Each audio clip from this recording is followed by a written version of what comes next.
Right, I'm back. Right, so clearly...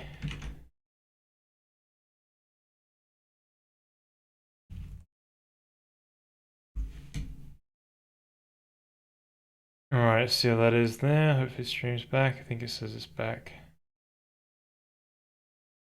I don't know what... I think it restarted the stream, but anyway. Cool. Right, so clearly... the screen resizing did work. But... when I did it too much... it was a problem.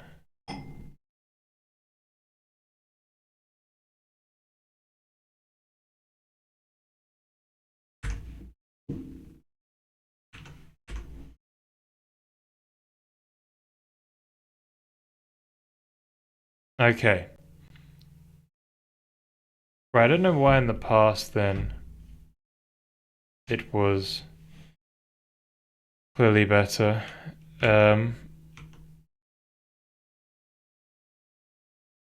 Yeah, this is weird. Okay. Well, it seems like we're fixing screen resizing now. Oh my days. But it works alright. Okay, so we'll investigate that.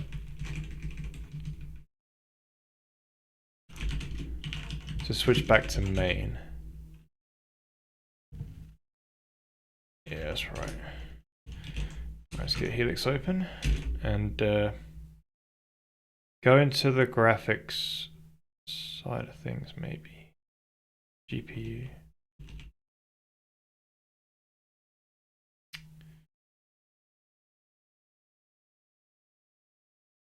Yeah, I checked the D message. Oh. You're saying check it again.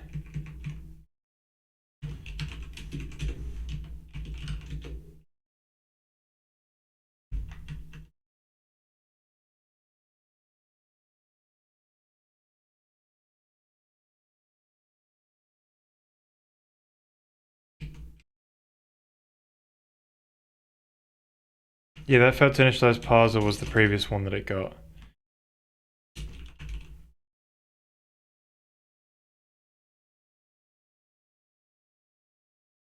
I guess this is it booting it up again. But yeah, I don't know if you can see it from the previous boot though, when it actually does the crash.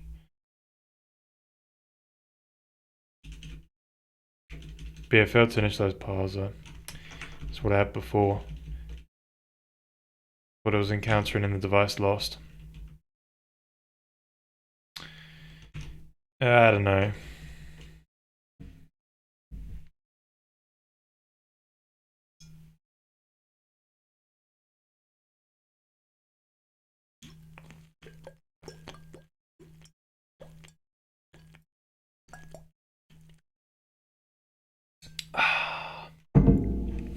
Trying to crash the GPU in the afternoon. Yeah, I know, right? It's the biggest problem programming on AMD. You know, I was hoping to probably get another card.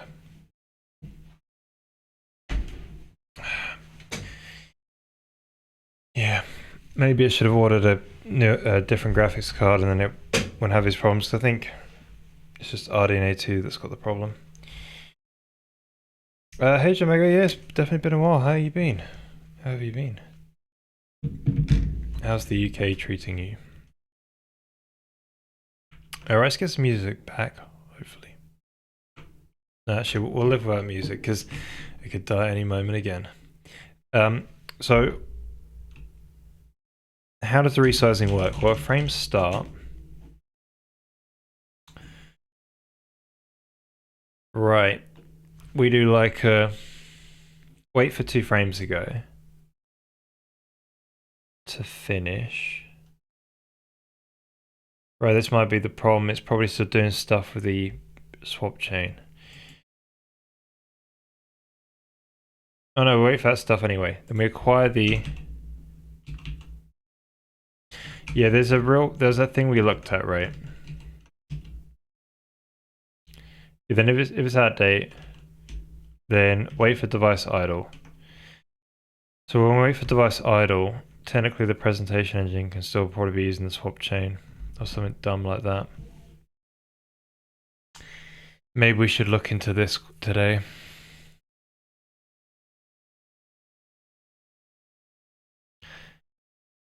Since last time, I'm now working for a different studio, same company, but all studios closed as there were only 8 people and the cost overhead was too large. Wow. That's a shame, but well, maybe it's not a shame, but it's a shame you had to experience that closure. Especially living in a foreign land and everything, but that's cool. I'm glad you've managed to find a new job because yeah, there's been a lot of people who have been looking for jobs, isn't it? But nice. Are you still in the same sort of area? Or did you have to move? So if we so effectively there's a Vulkan samples on the Kronos samples, and so they posted this on Twitter some time ago, and then in the in the samples there's stuff to do with the Swapchain.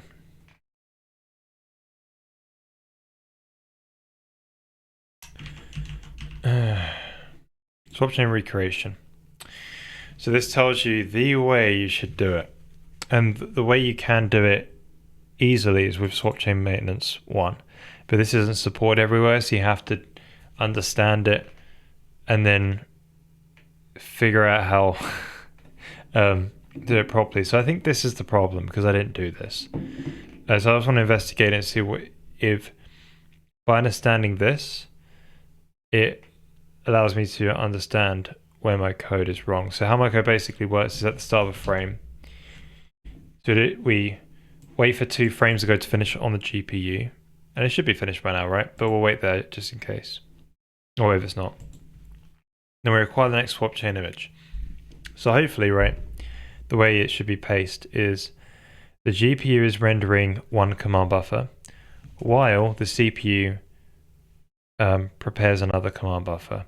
So technically this acquire next image could be done.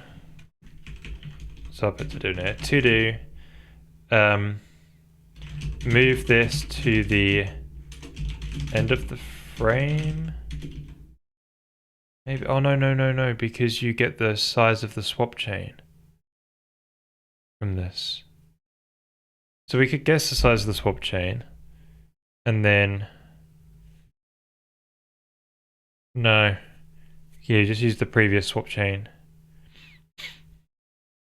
Yeah, maybe that's okay. Yeah, you can do it. You got to be careful though. So like,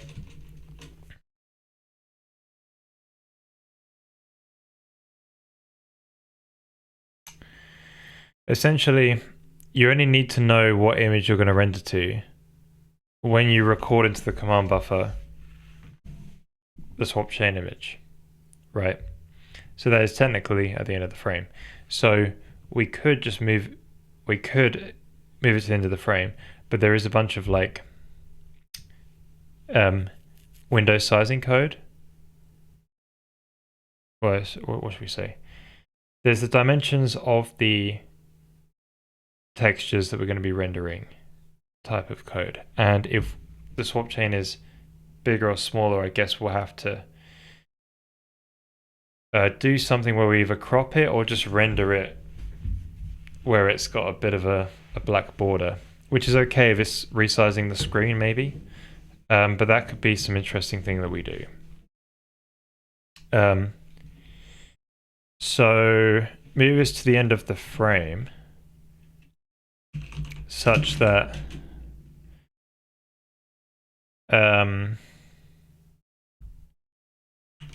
we can record into the command buffer instead of... We won't store here though. Will we ever store here? Because we will be using like the triple buffering thing.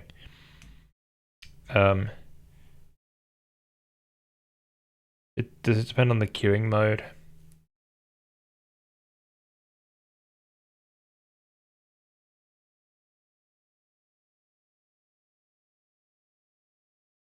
Yeah, maybe we'll leave it here.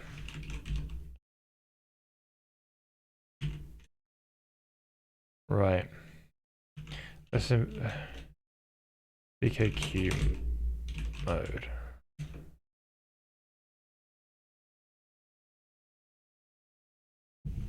What's it called again? Swapchain. Present mode.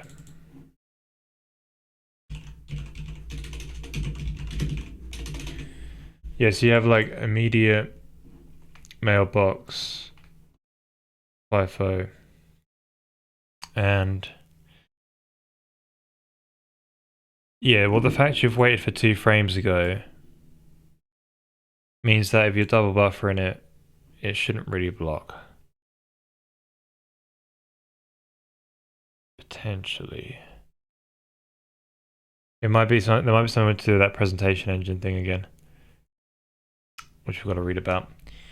But yeah, so basically how it works is we start a frame, we wait for 2 frames to go, we acquire that swap chain image, and then we set up our command buffer to be recorded in, and we just record our command buffer, and then we, at the end, submit. But if, yeah, so maybe we can move this later on.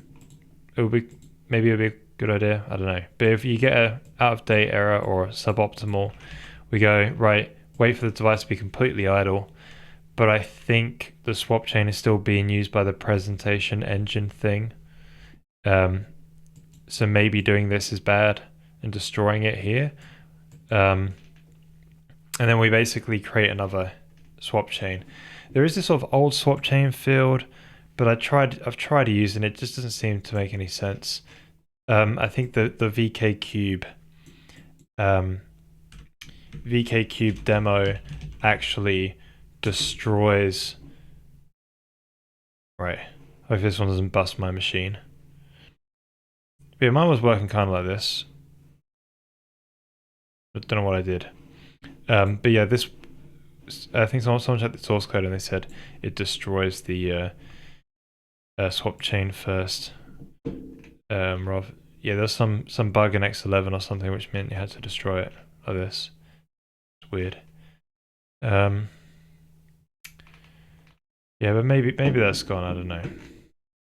So that's why I've done it that way. So let's take a look into this swap chain recreation thing, the recommended way to do it. Figure out what's going on. We'll have to draw some diagrams. I still have my job, just the studio had to move, so now remote. Oh, okay. Right. So they actually closed the physical building, but kept the company going. That's cool. That's great. Yeah, remote kind of makes a lot of sense anyway. You know, you just gotta have people you can trust, and then it's pretty cool. Because, yeah, a lot less distractions I find. And a lot less stress as well. I find the office quite stressful, to be honest. Well, I had stressful past experiences. That's probably the issue. I like the quiet of my own home, and also I can make as much noise as I would like to make at that point in time. So, gonna be moving next year to Nottingham this time. Oh, okay. Fair play. It's not the studios. It's multiple studios in the same company. So if one closes, oh, you can move to another. Okay, cool. So it seems like yeah. Seems like I wanted to keep you. Then that's pretty nice. Right, this sample implements the best practice in handling present resources and swap chain recreation. For example, due to window resizing or present mode changes. Before Swapchain Maintenance 1, which we're not going to use, right, because it's not supported on every platform we want to target. There's no straightforward way to tell when a semaphore associated with a present operation can be recycled or when a retired swap chain can be destroyed. Whereas I think this is probably the issue we're encountering, which is causing the AMD driver to crash is probably that one, but it could also be this to do the semaphore as well, which causes things to fire before they should, or something like this. So both operations depend on knowing when the presentation engine has acquired a reference to the resources as part of the present job, for which there is no indicator. Bum, bum, bum. In this sample, a workaround is implemented where a fence signaled by acquire next swapchain image is used to determine when the previous present job resolving the same image index has been completed. So I effectively see what they're saying now is keep the old swap chain around, and don't destroy it until the new swap chain has successfully done its present job. This is often much later than the point where the present resources can be freed. Take the following shorthand notation. Right. ASCII graphs, here we go. I already see where this is going, and I can already probably program a solution, but maybe they've got better ideas.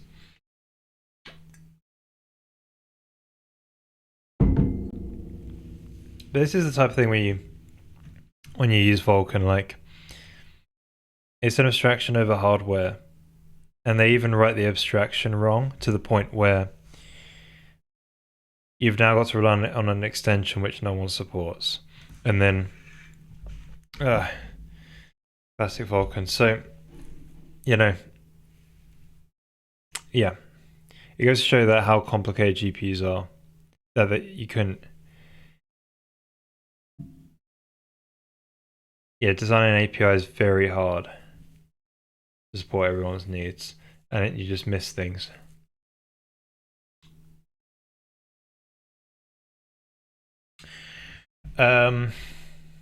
It's interesting how long this thing took to come out as well. I remember when Vulkan had already been out for years before this, like 5+ years before this had come out, from what I remember.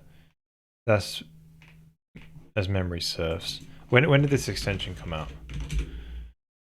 2022, right? Vulkan been well over 5 years since then. So sadly enough, the current project I'm on is coming to an end for our codev project. So moving on to new projects next year. So only free dev left. That's not a project, right? I guess you're really enjoying this current project and want to work on it more. Or do you not enjoy the context switch, having to learn something new? And is it like a custom engine or is it Unreal? What sort of engine is it on? And I guess you're in the engine team? Well, I've been on it since I started. Since I started at my current project. Right. Over 2 years on it. Oh, okay. Fair play. Current job. Right, got it. Gotcha. Yeah. Right, so the following short annotation. PE presentation engine. ANI, acquire next swap chain image. QS, Q submit. QP, Q present. W wait, S signal, R render, P present. SN, semaphore N. So I guess S1, 2, 3, 4. I meaning swap chain image, and F meaning fence. So these are numbered ones. Right, so I'm not going to remember all that, but here we go. So when the GPU does a render, right, here's an acquire next swap chain image on the, right, we've got the semaphore wait. So, okay, semaphore. I don't know what these semaphores are for. Oh, yeah, the semaphores are passed in. So that would be a signal. Signal semaphore 1. Wait semaphore. So before you Q submit. Acquire next swap chain image. Right. That's going to signal. Oh, yeah. So this is why I wanted to do that. Maybe move it to the end of the frame. Was because what you could do is you could record your the end of your... You can record it in another buffer or something. Yeah, the signal could happen later on in the frame, actually on the render on the GPU. So say if you had the semaphore that this acquire next swapchain image is going to signal, rather than signaling it here at the start of the render could already be going, and then right at the end when you just need to copy to that swapchain image, it would just, the semaphore would be here instead. So by the time it gets there, it probably won't have to wait, kind of thing. That was why I wanted to maybe move it to the end of the frame as well. There was 2 reasons for it. Maybe I'll write that down. Probably a bad idea because they don't really suggest it. There is definitely problems with it. But let me write it down just in case future me wants to tackle it. To do, see if this is worth it.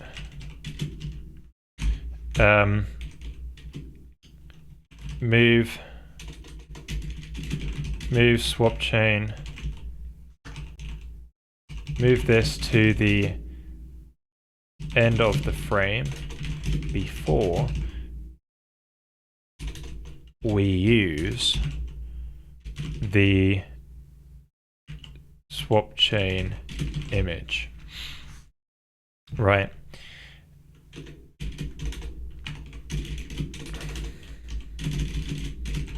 And record all of the work from there in another command buffer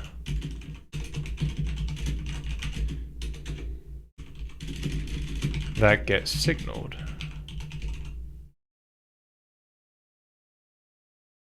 That waits on the semaphore passed into acquire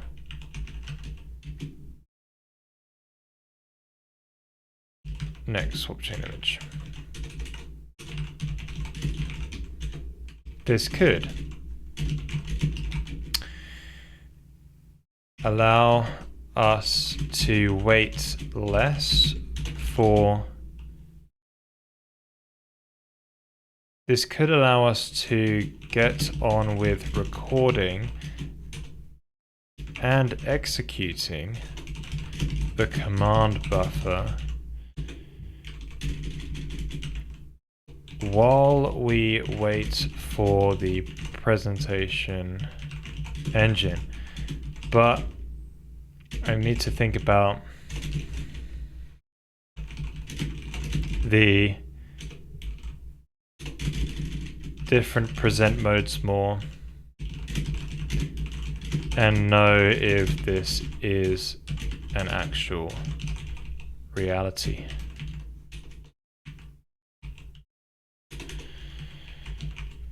But also we've got the problem of like the but yeah, you'd also have an issue. You'll also have a problem during screen or window resize, where the frame would have used a resolution which is now wrong.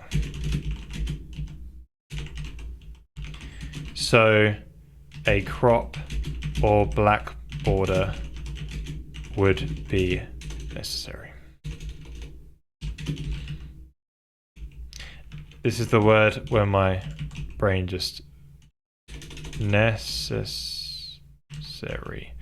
Right, I can remember that. I've never tried to remember that in my 29 years of life. Right, necessary. Got it. Right. Yeah, so that's an interesting thing.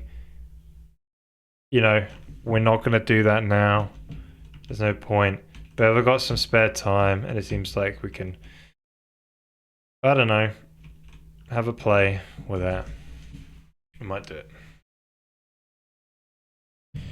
Proprietary engine, cool. And to be honest, I'm not a big fan that so many companies move into UE5. That's the world we live in, sadly. Yeah, I know. Oh, did you watch the Halo reveal? It was the most, you know, they're like, the problem with Halo so far has been the fact that we've not been using Unreal Engine 5. And apparently it's nothing to do with, what Halo needs is graphics. It was just such a, it was just such a wrong take. It was definitely a publicity thing. It got some people excited, to be honest. But it very, you know, it, yeah. I think they basically, there was those rumors that, or maybe they're not rumors, but effectively Microsoft will hire a lot of contractors, so they'll learn the technology and then get rid of them. So effectively, you're training people up, and that's a cost, and then you're getting rid of them, and you're losing that experience. So yeah, it ends up being that very little people actually understand your engine. So I think when they had that sort of custom engine, they probably lost a lot of people who understood it. And maybe you could see that with a custom engine, they probably invested a lot of time in it and then had to put quick hacks in, and those hacks just stayed in and they didn't come out. So it just became a hindrance on some of the workflow, and they probably didn't sit down and deal with the tech debt. And it's definitely got a lot of grass is greener on the other side. People are like, using Unreal Engine is definitely or seeing other people using Unreal Engine and things they can do in it. I'm sure they can make really nice looking stuff, but I've not actually used Unreal Engine, but I heard about the workflow experience where, like, the engine has to recompile a lot or something like this, and the compile times are all bad, and and obviously if you want to change the source code of the engine, which is great, you can do that. You've got to maintain the patches, and obviously Epic are going to just go at free will changing it. So yeah, these are all things to consider. And also you got to pay for a license, or you got to pay for the, part of your game sales goes to Epic. So there's a cost of these things. I think there's a lot of benefit having custom technology, obviously. Look at me, I'm around Vulkan now. Obviously, I believe that, but yeah, it's sad that we're not, losing more of that over the past, well, since everyone's been going back to the office in COVID and things, right? There's been a lot of those engines dying, isn't it? Custom engines, like cyberpunk people, right? I forget their name, forget their studio name. Yeah, they recently did it as well. They're like, they did a whole sort of marketing promotional thing for Unreal again. Very cringe. Yeah, CD Projekt Red, that's it. Yeah.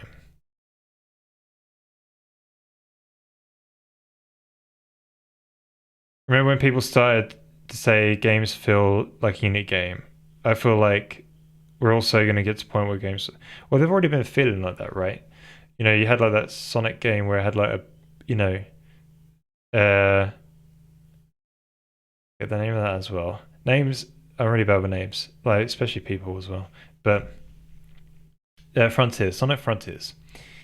Just like blades of grass. The sort of same blades of grass, open fields, and you know, it just looks very Unreal Engine like. Yeah, we're already getting that. You know,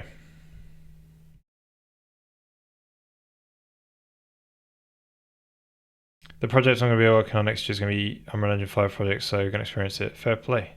Yeah, let me know how that goes, because yeah. I need to hear more about some first-hand experience.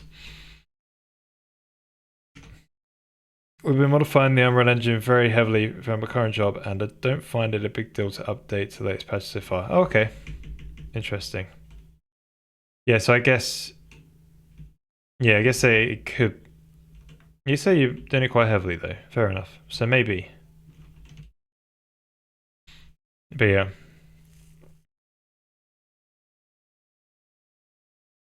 But yeah, I think quite a lot of people just like the idea of um, you know, hiring people who already use the Unreal Engine. Basically, that's what a lot of businesses are liking at the moment. That seems to be the latest selling point, as I've advertised, is that I want to train people up on things. But I don't know. I think sure there is a time when you have to spend learning things, but if your tools are very complicated that you need someone who's used other tooling, similar tooling, and they find it difficult, then to understand to even get something done, then I think that is a problem with your tooling that you need to address.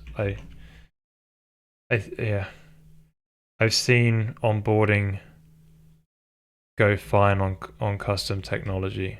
I did it when I joined my job. When I worked on Dreams, it was fine. Um, First time I'm going to be using Unreal Engine in my career is, and it's the fourth engine I'll be working on. So I've had Anvil, AC Anvil engine, CryEngine actually work on the engine, redacted current project, and Unreal Engine 5. Cool. Next project. Yeah, well, that's good because you actually get some. Yeah, I've only worked on. I can't really say actually what I've worked on. Yeah, redacted.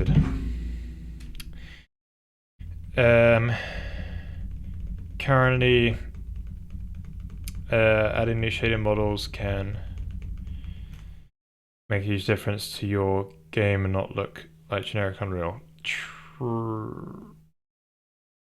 Adding new shading yeah, definitely playing about the materials and stuff, and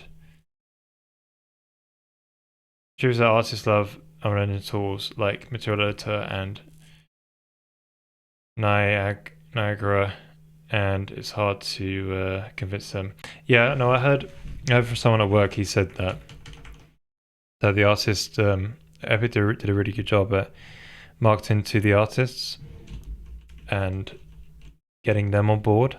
So whenever there's talk about an engine, artists very much just have the opinion of Unreal Engine is pretty cool. So yeah, I don't know if they're necessarily anti-custom engine though, but typically they are. They very much like the Unreal Engine tools. But yeah, there's a lot of complexity in making assets, though, when you come to think about it, though. And that's what Dreams really tried to solve is can you make a whole game with a PlayStation controller? Did a whole custom set of tooling there, so it's all quite, quite incredible. And how simplified that was. Fun enough, the current project I'm working on, there are some systems that I'm basically the only person that knows how they work, me and externally. So last week on the project, it's going to be write documentation, which is now existent. Yeah, I can imagine as well if you want like a few people to know a few things about those different systems, they've got to come to you. So you're like so if you got a bit of work you want to do today, you have to be like, right, set time for this person, help him out, because if not, he's stalled. It's a big game like that, isn't it? Whereas if you had documentation, you can just point them towards the documentation. Oh, it seems to be outdated documentation. That's right. Classic. Right, so let's go back to reading this lovely thing. After we wrote that comment down of some future improvements. So basically, right, you acquire a Swapchain image, semaphore. This semaphore gets signaled when the presentation engine is like, you can render to that Swapchain image now. And then on the CPU, you queue a submit, and the command buffer that you've got queued there, which has the semaphore writes in there, right? The commands which end up writing to the Swapchain image. This whole command buffer is going to wait until the presentation engine is like, go, go, go. And then when it's done, the GPU is like, go, go, go. And do a render.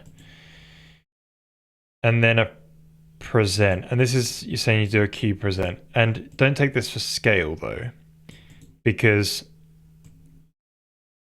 this is done in ASCII.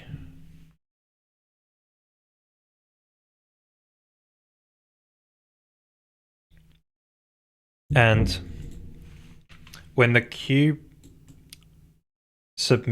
when the command buffer has finished, it's going to signal another semaphore, which the presentation engine waits on. So as you can tell, this actually acts out. This only fires when the presentation engine is like, I'm done with an image that you can use. And then the present engine does the present, and then another. So I think this, if you were to take this ASCII art kind of literally, this is kind of single frame kind of thing. But then another render happens. Technically, right, what you want is this render to be right here. You don't want there to be a gap because this is your GPU just doing nothing. You don't want that. But yeah. And then it's just doing another frame basically where it's this again, but with different semaphores. So what it's saying is,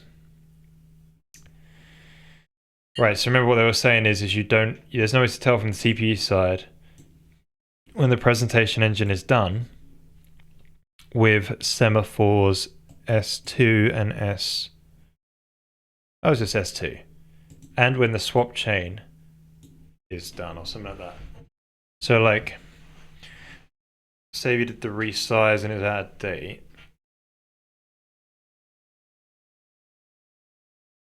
There's no way to tell that it's done. Something like this.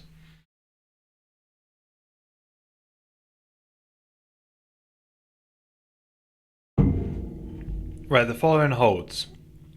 F2. What is F again? Fence? Where's the fences in this? Ah, right. I didn't read those fences. Signal fence 1. Yeah, how does that work again? Oh, when the swap chain image is ready. Is that right?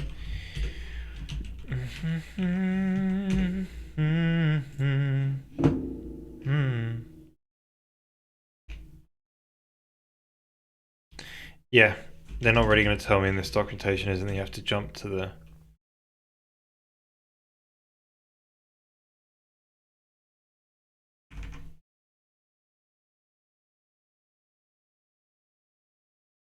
Yeah, I think it's when they're ready. You gotta go to the more documentation or the specification and then read that. But I think that's what it's saying. I forget. Well, I think it's that.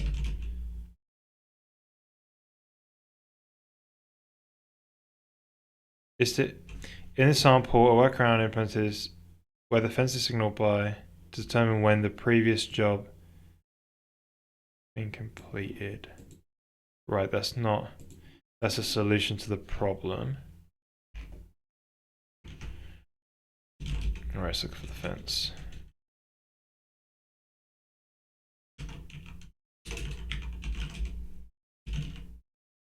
Come on.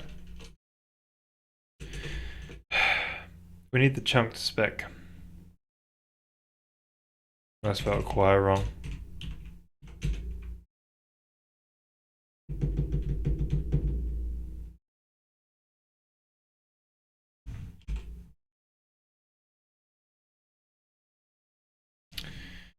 Rightio. So now hopefully if I click here, it will let me search from here. Bingo. That's just a repeat of what we saw. Rightio. The content I wanted to see. When successful. Right. Defense is no, that's not what I want.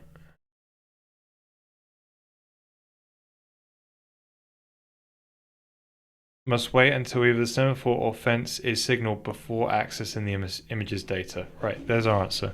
So I was thinking the right thing. So the fence tells you from the CPU side that, hey, you can write to that image, which is basically pointless, right? The semaphore makes sense because you don't want to stop, you want to record the command buffer, submit it, but wait on the GPU until you can actually to dispatch that command buffer, right? So the fence is basically pointless, but in this example, in this sample here, the fence actually becomes useful to fix a bug in the API design of Vulkan. All right, so F2 is so fence 2. The following holds. Fence 2 is signaled. The presentation engine has handled the image to the application. The presentation engine is no longer presenting the image. Right. The first presentation operation has finished. The presentation engine is done waiting on semaphore 2. Right, so I understand. So when this gets signaled,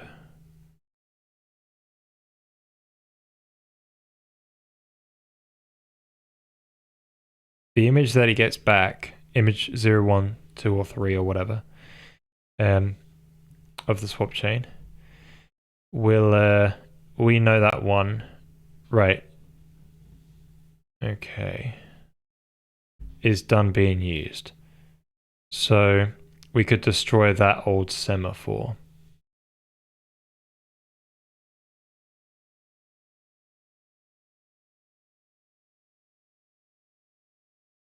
Yeah, but we don't need to care about the destroying of the semaphores, right? Do I just reuse the semaphores? I think so. I just have 2 semaphores.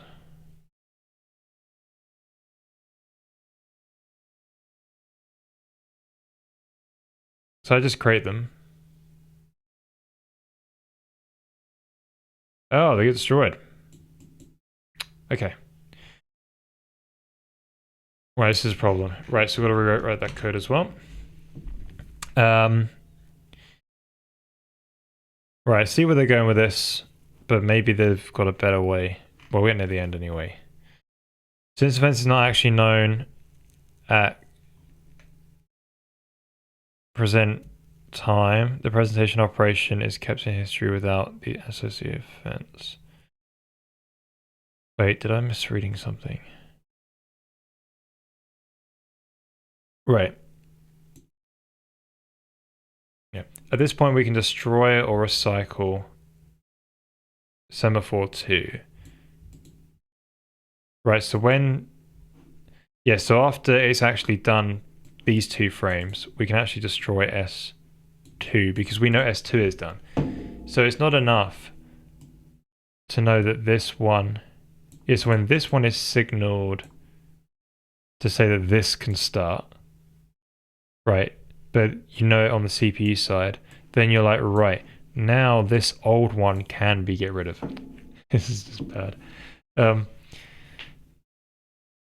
then possibly the older swap chain as well. But technically you will know about this when you probably start your 3rd frame and have waited for it or something, or maybe your 4th one, I don't know. Well, it varies. Depends on the frame rate.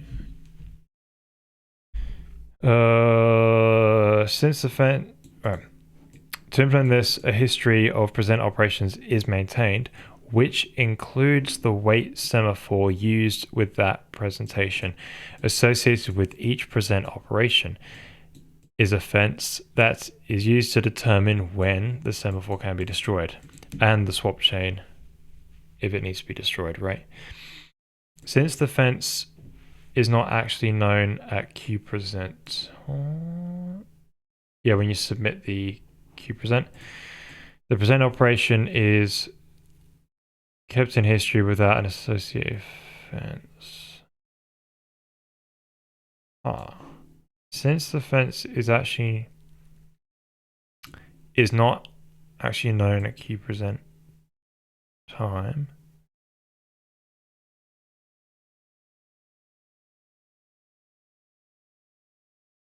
once the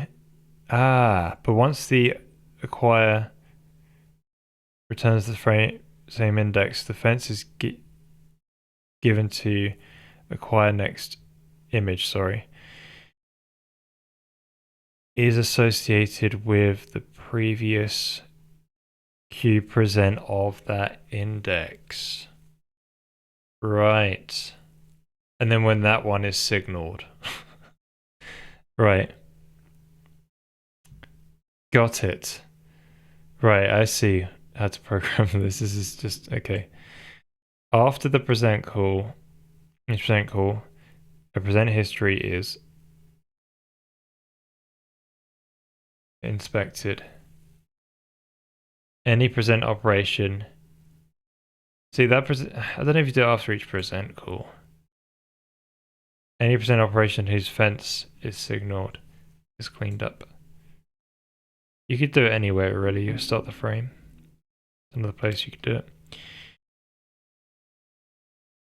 Alright, swap chain recreation. When recreating the swap chain, all images are individually freed. Wait, schedule chat. Well, do I have to say Stalker 2 is Unreal Engine, but I don't feel Unreal Engine. But pause in with the game, with my game on, until I fix some serious issues with the AI, right? Yeah, no, I played Stalker 2. But yeah, I didn't realize that was Unreal Engine. Probably makes sense though. Most games are these days.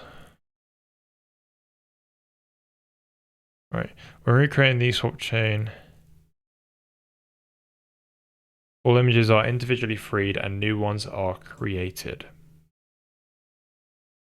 Sorry, are eventually, really again. All images are eventually freed and new ones are created, possibly with a different count and present mode. For the old swap chain, we can no longer rely on a future acquire next image to know when a previous presentation's semaphore can be destroyed. So you can't poke it back into the past present. What? As there won't be any more acquisitions from the old swap chain. Similarly, we cannot know when the old swap chain itself can be destroyed. Bum bum bum, this is the problem. The issue is resolved by deferring the destruction of the old swap chain and its remaining present semaphores to the time when the semaphore corresponding to the first present of the swap chain can be destroyed. Right. That's a... what? So yeah, so until you've rendered 2 frames on that swap chain, can you destroy the previous swap chain? Basically. Because once the first present semaphore of the old swap chain has been destroyed, the first present operation of the next swap chain is done, which means the old swap chain has no longer been is no longer being presented. Note that the swap chain may be recreated without a second acquire. This means that the swap chain, yeah, this is what I was thinking about, because you have to render 2 frames, which you might not, right? This means that the swap chain could be recreated while there are pending swap chains to be destroyed. The destruction of both old swap chains must now be deferred to when the first queue present of the new swap chain has to be processed, or has been processed. If the application resizes the window constantly at a high rate, we will keep accumulating old swap chains and not free them until it stops. Brings us to this extension, which no one supports. All the above is unnecessary. Each queue present operation can have an associated fence, which can be used to know when the semaphore can be recycled. All swap chains can be destroyed at the same time as before. So you're not even solving the problem. This just solves the semaphore one. This is a mess. Right. We got to solve this mess, apparently, because not even this thing solves that destroyer. Look, you just... This. It's ridiculous.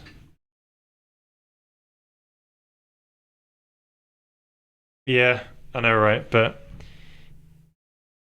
Am I reading this right, then? If they've got that there. If not, that is just broken English. The old swap chains can be destroyed at the same time as before.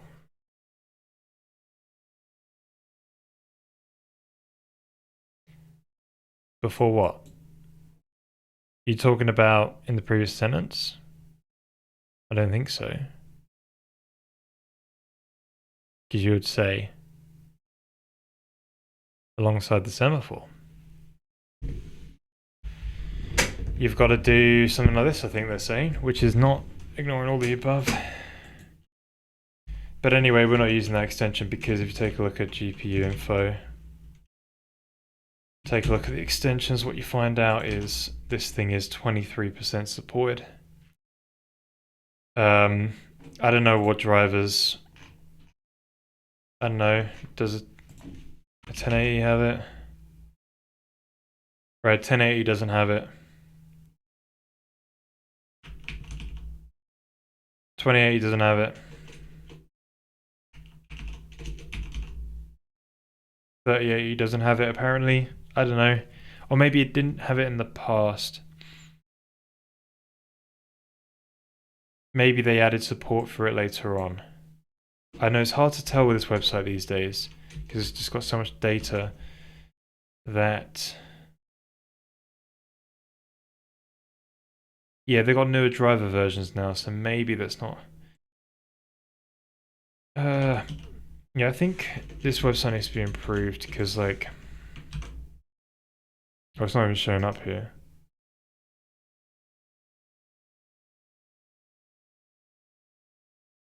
It's very difficult to tell based on the stats now. What is what? It's very much a big guess. I suppose it now does it. Okay.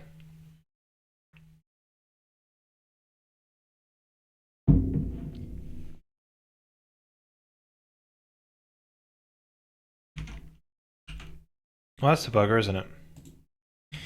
Yeah, but still, you need a way to say everything since Vulkan 1.3, and there might be a way. I haven't checked the PHP source code, but there might be a way to do it here with the queries.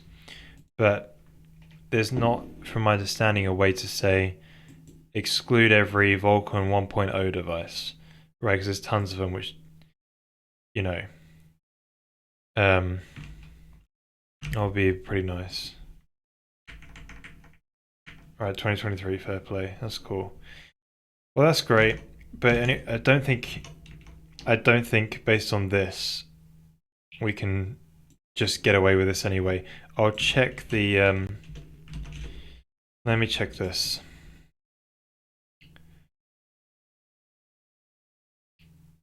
Right, what about old swap chains? Right, let's read this now. As a collection of window integration features left out or overlooked. There we go. That took 5 years to figure out. Specify a fence that will be signaled when the resources associated with the present operation can be destroyed, safely removed.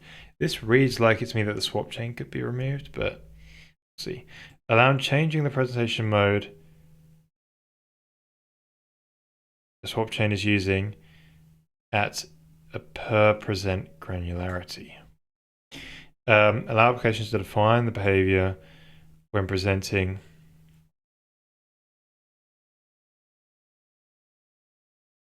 a swap chain image to a surface with different dimensions than the image. Huh.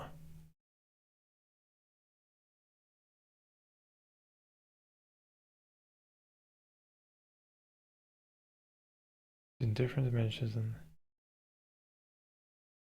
Using this feature may allow implementations to avoid returning out of date in this situation. Huh. So you can say to the driver, huh. Right, this is more than just a fence thing. This allows it to do some other... let's look at this. Allow applications to defer swap chain memory allocation to improve startup time and memory footprint. Right. Allow applications to release previously acquired images without presenting them.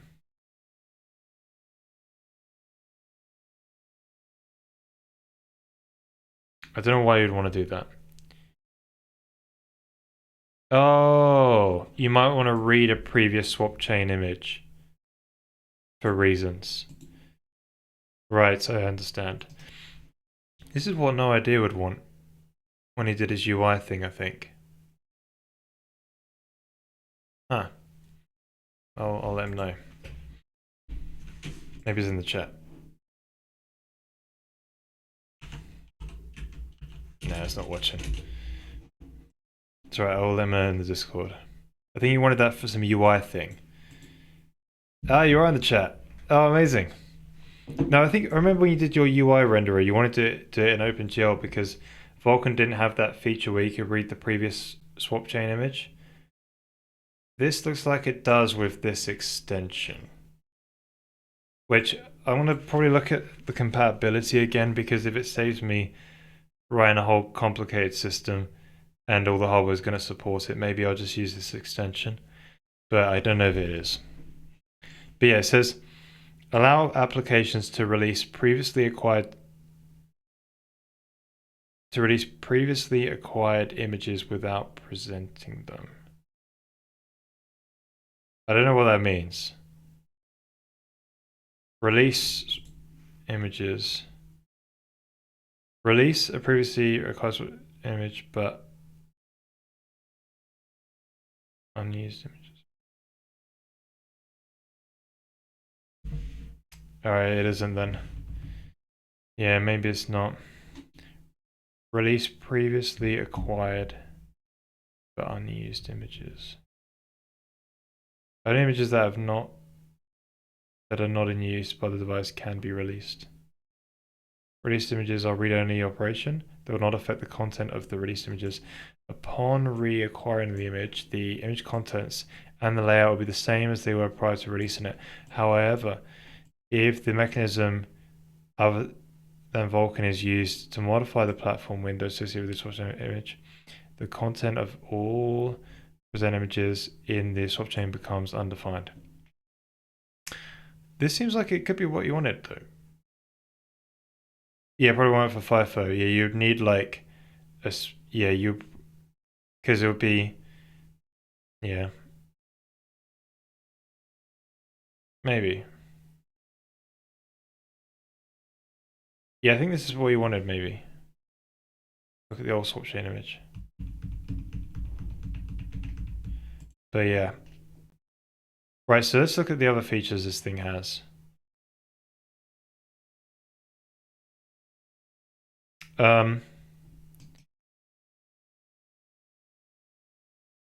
Right. There's a release info, right? No one cares about that. Present info. Oh, extend and present info. So that gives you the fence extension, so you can get the fence back so it signals when the presentation engine is done. Right. And then a present mode. Does this allow you to change the present mode when you're saying queue present, so you don't have to recreate the swap chain? That's bananas. I wonder how that will behave. Right. So when you create the swap chain, there's a present modes create info. So I guess you list all the present modes it could possibly use. Yeah, you list all the present modes they could possibly use.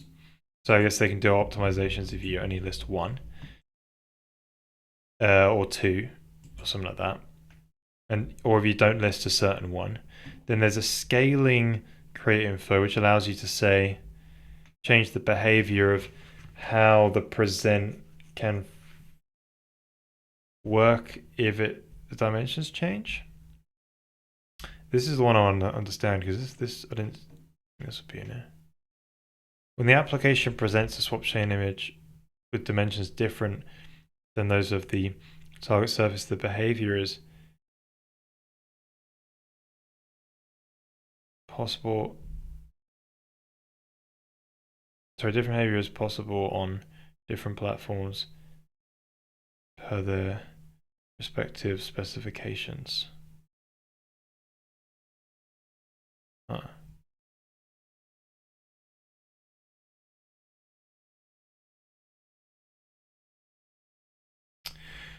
What I want is to read the image that is being presented.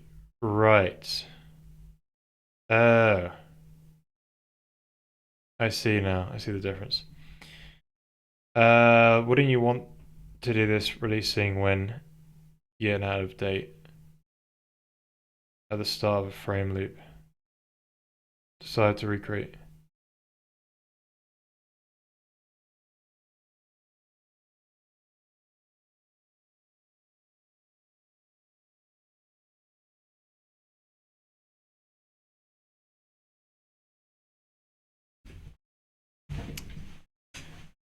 You're gonna update and at the start of the frame loop decide to recreate the swap chain. Oh, what? So you could represent the old one quickly or something. I don't know, maybe. I don't know why it would be useful, to be honest. I don't understand why it's such a problem to have it on the driver's side. I don't know, maybe there's some special case because they wanted to support. There's probably some like mobile phone where they technically only have one of them or something and the other one's hardware. I don't know. So technically you can't access it because it's not, I don't know. Maybe it's like, yeah. Maybe they literally copy it to, or send out to the display and only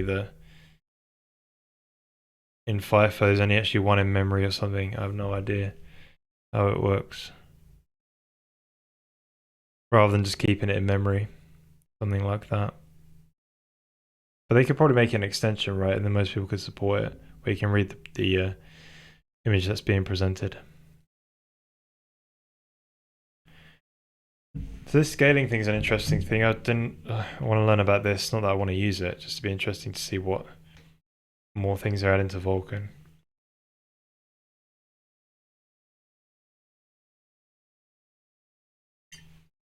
When the application presents the swapchain image with different dimensions, different than those on the target surface, different behavior is possible on different platforms per the respective specifications. Presentation fails, then it returns the update. Scaling is done, and then it returns success or suboptimal. Right. Unspecified scaling using an arbitrary combination of stretching, centered, or clipping. Oh, okay. Right. Applications can provide specific behavior when creating a swap chain. by including this extra structure and change the scaling behavior and the gravity. So I guess it's saying if it's centered or scaling method. Let's look at this enum. Let's get in there. Scaling method. Where you at?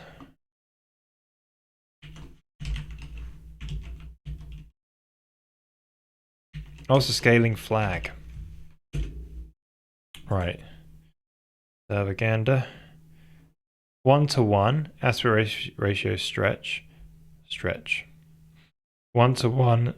No scaling occurs. Pixels on Swapchain image are mapped to 1-to-1. The mapping. Right, so we'll do a crop. Yeah, I think I would prefer the crop. Maybe. Maybe you want the stretch though, to be honest. Yeah, maybe you want the stretch. Just depends. But I guess that's pretty cool. What's this gravity thing? Is 0 or the x-axis direction in which... This is a gravity flags.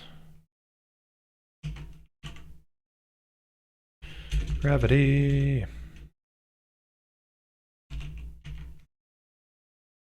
Flags. Min, max, or centered. Right. Okay. I don't know if I'll... Right, so that's interesting. Maybe we could use that to get better behavior on how it will look when it resizes. But so now I want to understand. Does this make it so you could just throw when that fence is signaled? Right. Let's go back to that samples thing without that diagram. So they put this thing there and saying, with this Swapchain image maintenance 1, all the above is unnecessary. Each Q present operation can have an associated fence, which can be used to know when the semaphore associated with it can be recycled. The old swap chains can be destroyed at the same time as before. So that makes it seem like this was not necessarily 100% true, because all of this still needs to be done, where you keep a buffer of present operations. So when creating a swap chain, all images are eventually freed and new ones are created, possibly different count. Yes, the only way you know is when the fence, when there's been enough fences to destroy the first fence on a new swap chain, because that's when you know the swap chain is definitely not being used anymore.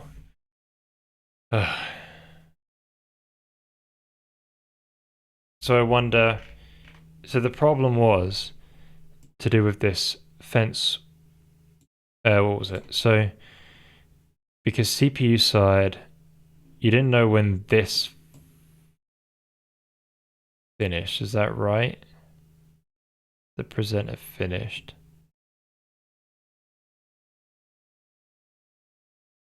So the only time when you knew this is finished was when this Equinix swap chain image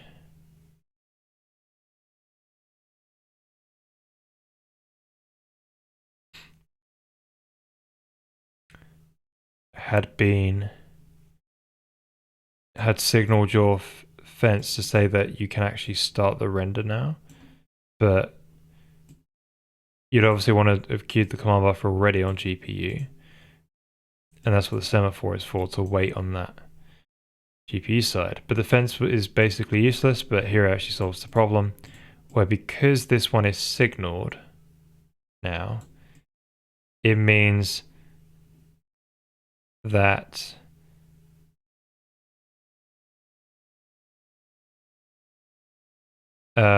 semaphore 2, which was used to wait this presentation, can now be destroyed if it needs to be destroyed. And I guess the swap chain then, because why can't... Yeah, so when this one is, you know that swap chain is...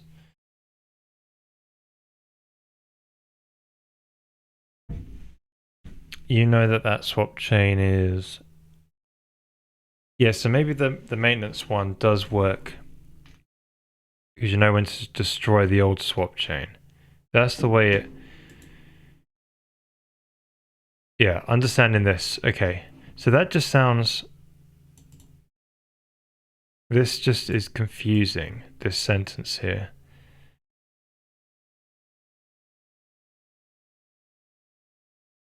But it seems that way. It seems that we can destroy the swap chain with maintenance 1 if we wait for that fence. So okay.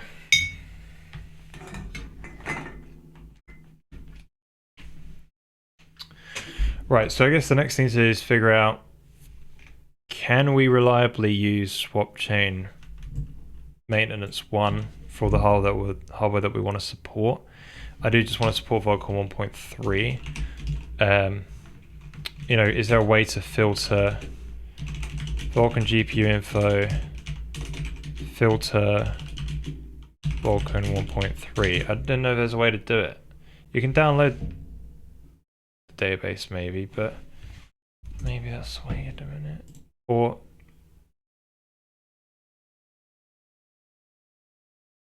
because it's a really great resource, but it's becoming less and less useful the longer it goes on, and I can't do this.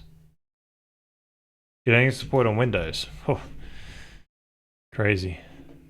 That would be a shame. Thank you, Ojila. Appreciate it. I support on Windows. There's 192 GPUs that support it. What about Android? Android seems to be going. Maybe it is alright. What about iOS? Right, you can even do it on Apple apparently. Metal has support for it. Right, maybe just maybe it's okay. So what have I got? 600. Ew. My GPU won't support it then. Why does my GPU even support it? Alright, it does on Linux. Bwom, bwom, bwom. Alright, so some AMD cards don't support it. Come on, AMD. Alright, what about like the 7600? Isn't that a card? Wait, that's a... Hey, there's a CPU version and a GPU version. You gotta RX it. Yeah, that's the thing. So, apparently, RX...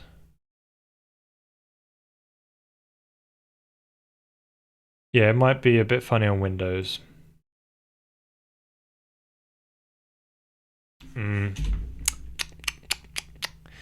Right, I guess that's a big no-no.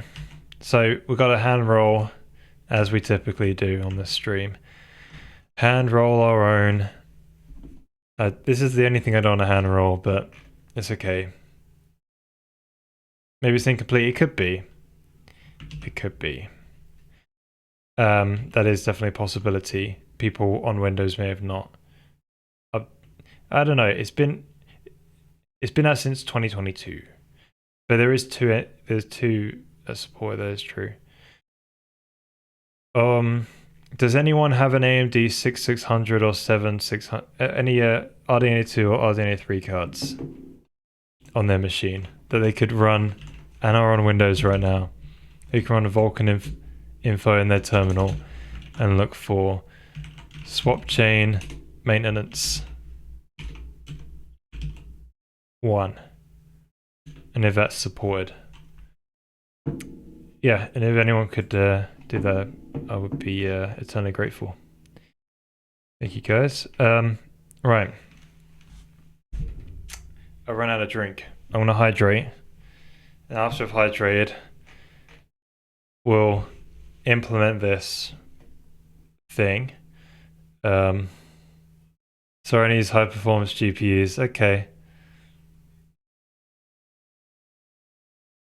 Yeah, that counts. Have you got the Vulkan SDK on your machine? Vulkan info.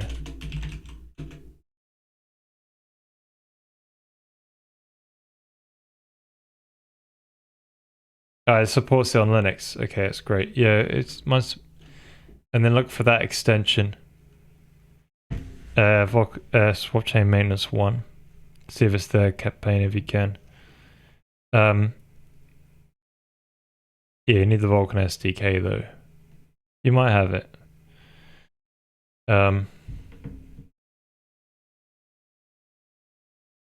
Which category?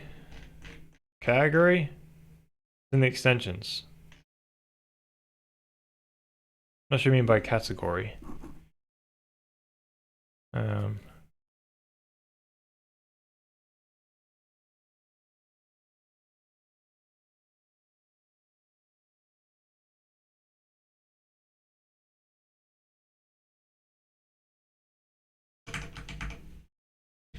Yeah, I'm just gonna quickly fetch a drink and then we'll get back to this in a sec.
Right. Welcome back. You're not seeing it on Windows, right?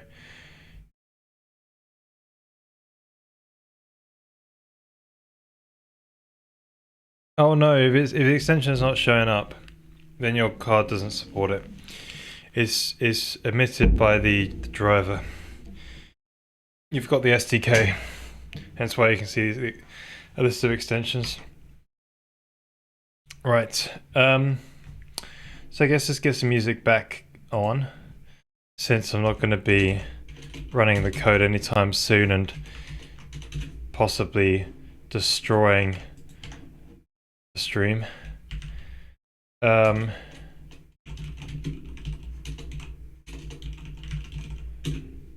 will do. Wait, Johnston without the E, isn't it? Yeah.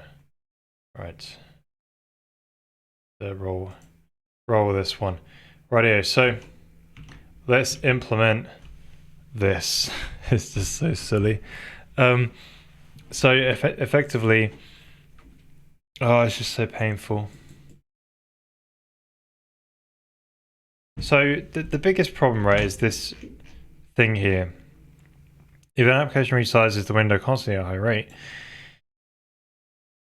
we will be accumulating old swap chains and not free them until it stops. This is painful. So it's like if the user just keeps dragging.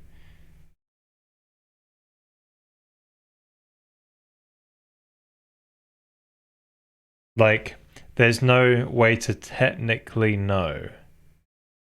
According to this, there's no way to technically know when the swap chain is actually being presented. Because you would have,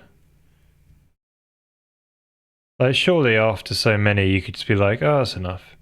Because that just sounds pretty insane. Maybe you could say, you know, after 64 swap chains, the first one must have been done presenting. Right? Maybe not though. Because the CPU would just be going and it could be doing it pretty quick.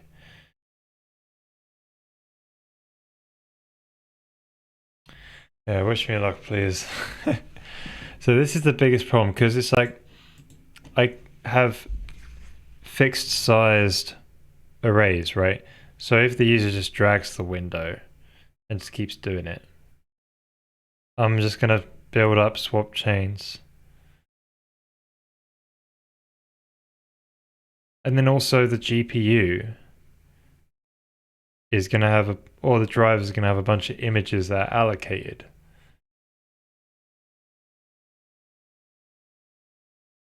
So how does this make any sense? Do they actually implement it like this?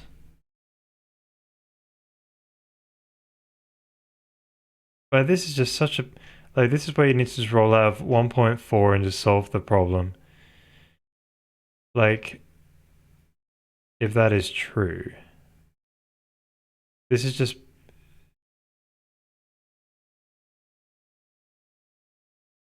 You know, so basically, in Task Manager, you know, the Process Manager, when you're resizing your window, you're basically supposed to, if you do it properly, accumulate memory usage. But it might be very, you know, if you have like an SDR 1920 1080, right, 4 bytes per pixel, it's 8 meg. 8 meg? Yeah, it's 8 meg. So 8 megabytes, and then say if you have like, you know, the Intel graphics card has 8 swap chain images for some reason, and it gives you back. So it's worst case at 60 odd meg.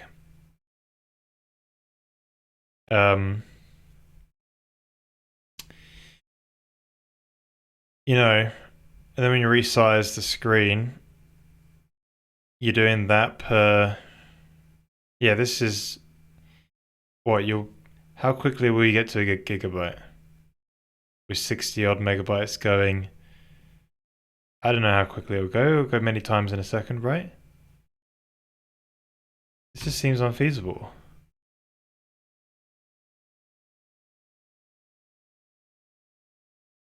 Yeah, I have no idea how this seems feasible if you was to do it the proper way.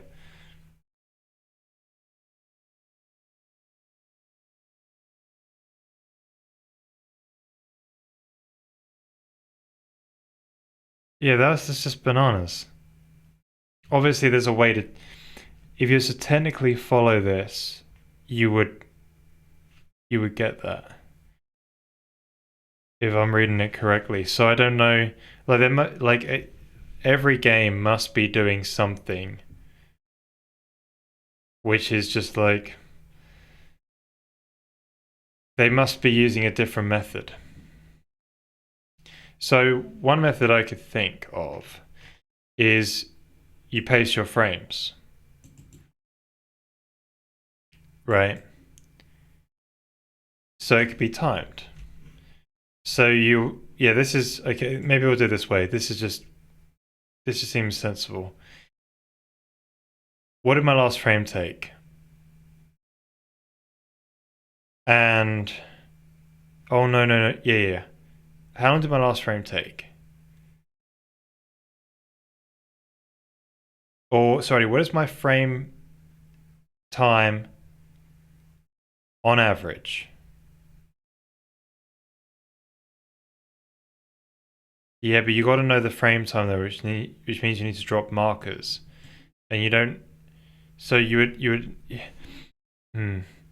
Does that require an extension? So I guess this is one method you could do it. You drop those. Like we already have these, right? Hence why you see all these this performance stuff, because we drop these sort of I forget what they're called now. Oh, this it's not showing up anymore.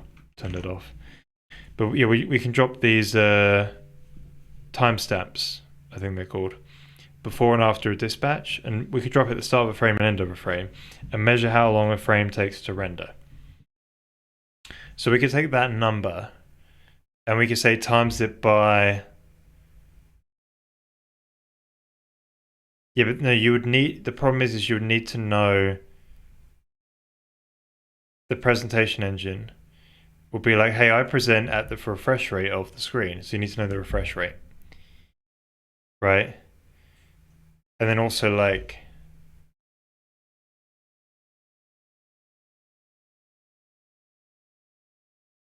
So if you know like the refresh rate.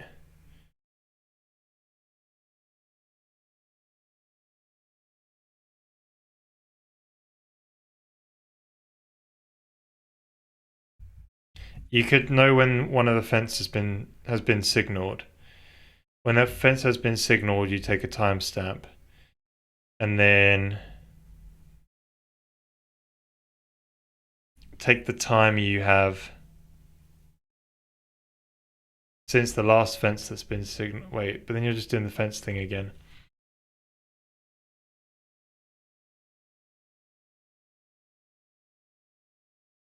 And then when you resize the screen, there'll be a pacing. Your pacing will be interrupted. So you probably can do it with a pacing like thing. Well, maybe you could. You can get an average of what your frame time takes. Take that, times it by 2.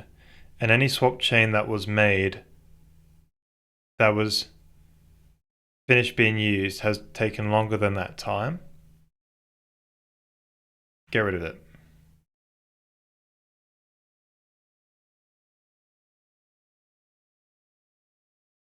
But then, yeah, you'd need to check the refresh rate though, because you could be rendering a frame very fast, and so you'd need to say max it with the refresh rate of the screen. I think something like that. That will probably solve the infinite explosion of memory that I can see happening if you used to do it this way. Yeah.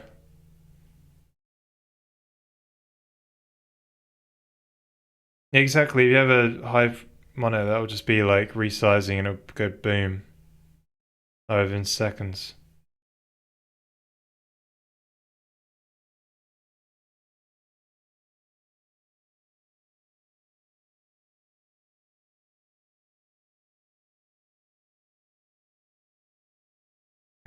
I saw ChatGPT how to read a present image. It is possible, but not the thing I wanted. Shared presentable image extension. Problem is you only have one. Oh, interesting. So you'll get tearing. Yeah, time taken times refresh rate times buffer, maybe something like that, yeah. So I think that will be a better solution. And it should, yeah, I just gotta figure it out and just make sure that it's not got any problems because, yeah, I think that should do it. So if we drop these timestamps, so that's the next thing is like these timestamps. So this is sort of a query. And these are always supported, right? Yeah, they're not really an extension, they're just there.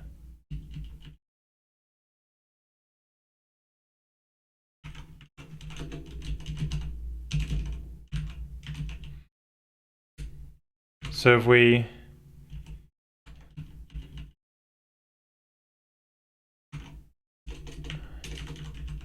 write a timestamp at the start frame, end of the frame, always. And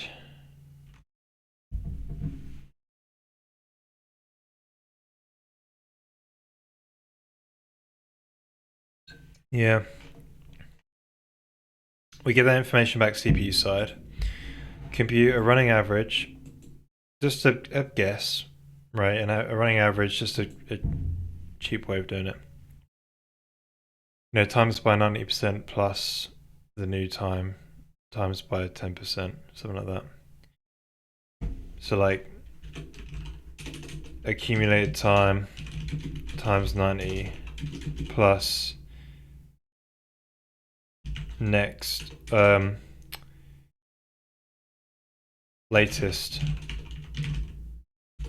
frame time.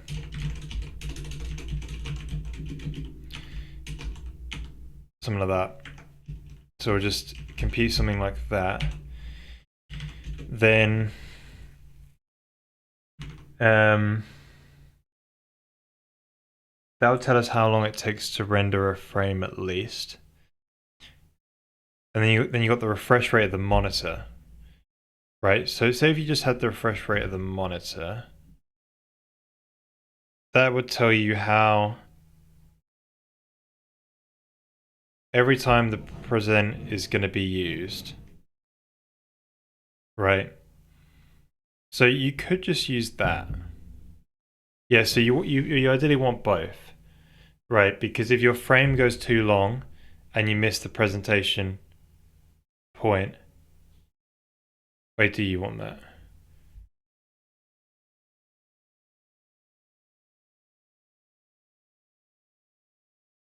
Yeah, it's going to ruin your pacing.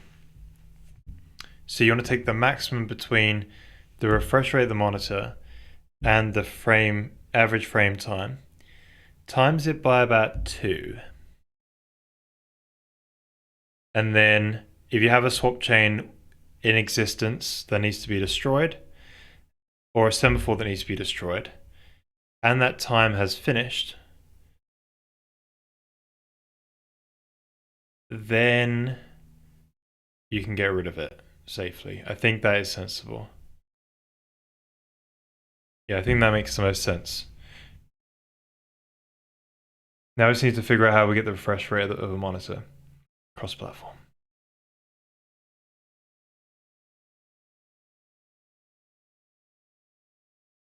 ChatGPT says it's possible. To be fair, you can probably get ChatGPT to say anything possible.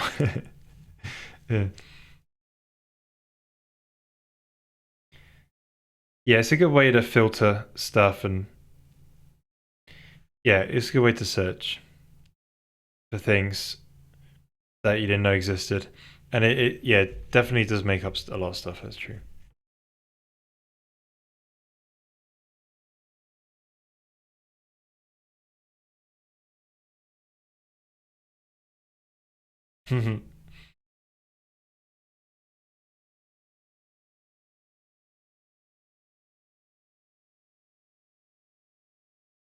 All right.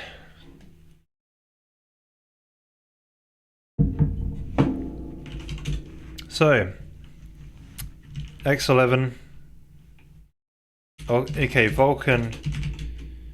Get monitor refresh rate. Is it just in Vulkan?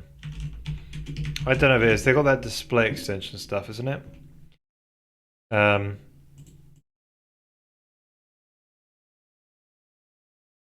Interesting. There's this thing. Do you pass it in? Provided with, yeah. So if you, they've got this extension which goes over the, so you can use this instead of using X11 or Win32, basically.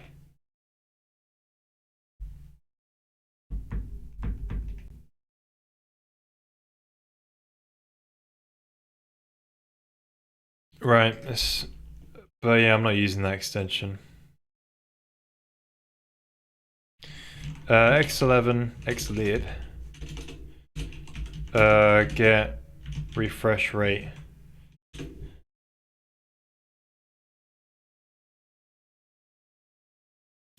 Oh, XRR. I remember. I've used that before.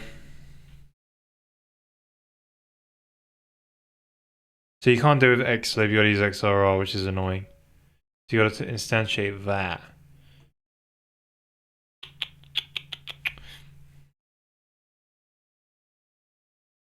But you could do a thing, right? Where you just assume that the slowest possible refresh rate you would ever program for is 30 frames a second, right? So you don't need to do this. Oh, this is getting even easier. Right, I reckon this sounds like a good idea. Okay, so let's get the measuring code in. So we just need a timestamp. Right, let's figure this out.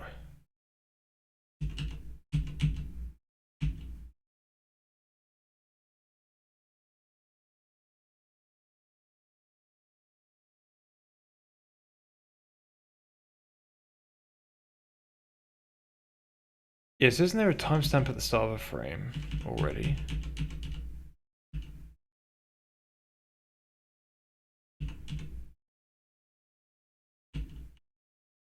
Let's figure it out. No, there isn't. So how am I figuring out?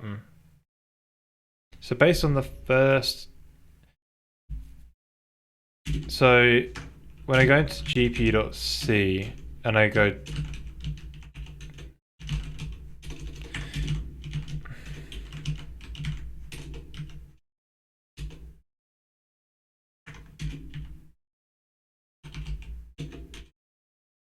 I've got that total that's printed out in the terminal. There's like a profile...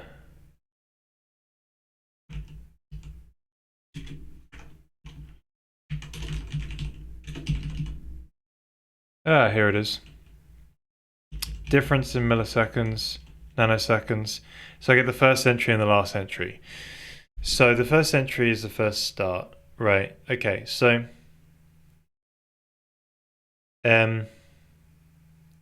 Right, so if profile is not on, we still need to at least get... Yeah, we still need to make a profile somehow. So we say if... Yeah, so I'll take this thing with me. And at frame start, or command buffer, begin command buffer, here. Oh, good. Query, reset query pool, nice. But if it isn't an... Oh no, you need to reset the query pool all the time. Right, so always reset the query pool now.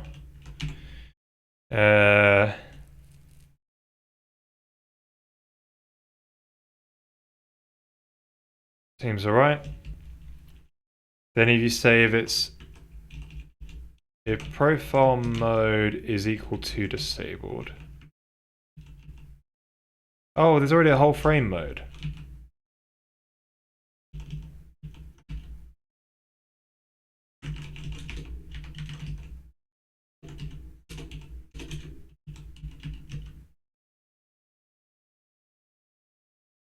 Oh no, that just changes how we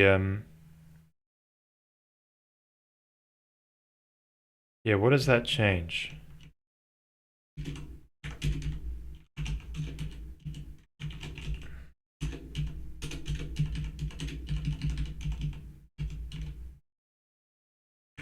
Huh. Let's grab that.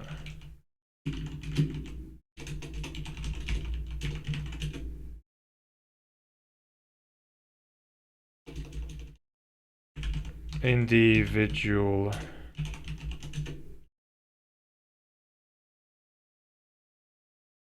Right.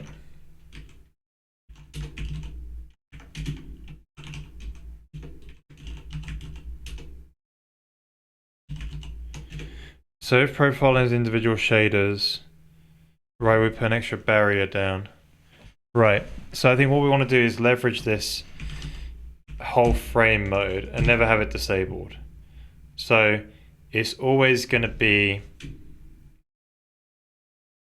profiling the whole frame. Always. But individual shaders, it can do that too. Right, so we've got to look around for when we use profile mode.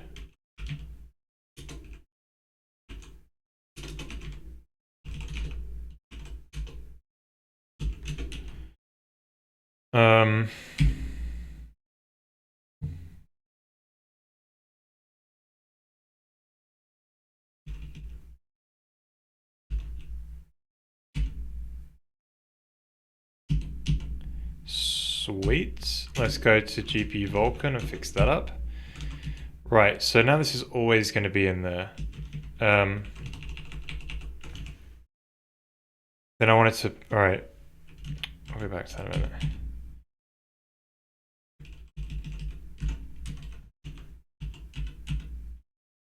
I should really make these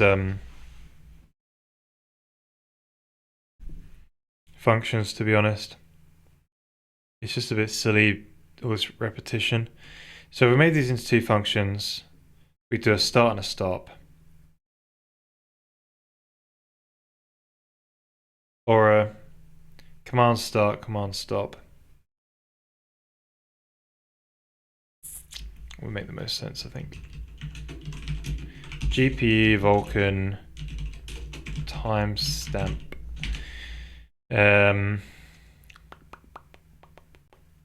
Timestamp command start.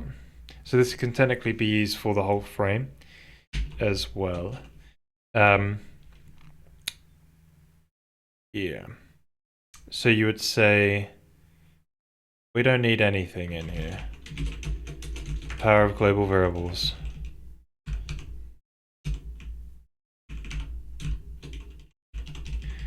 So technically I could put the if statement in here, but then it wouldn't work for when I want to try and reuse it for the other one. Oh no, I need a string.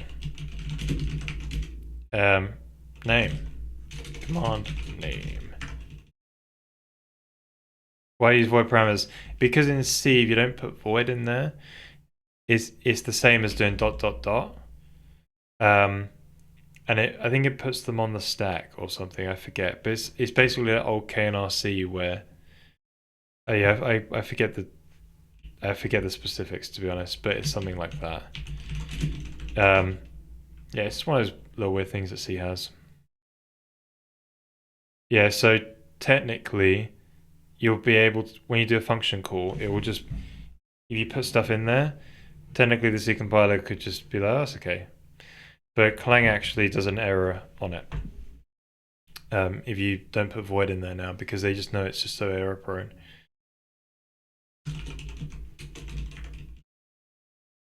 Yeah, CB and C. It's one of the things that CPP solves.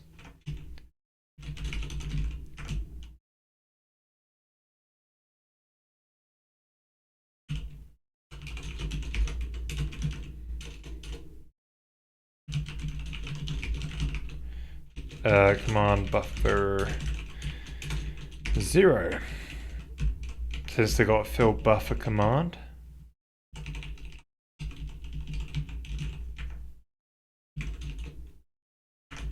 Right, that one can be void.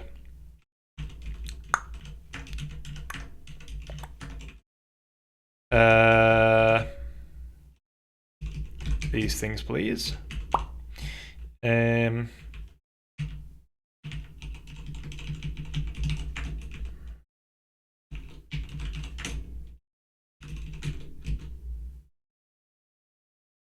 That'll do it. Yeah, so, you know... Then I keep putting these if statements in. And I could just put them inside the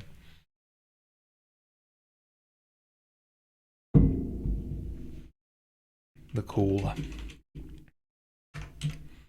And then this is where you make two functions for it.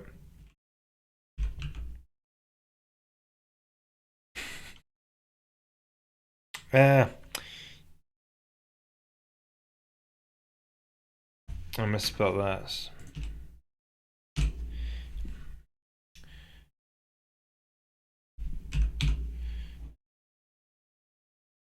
I guess it's not that bad. Let's just leave the if statements in there.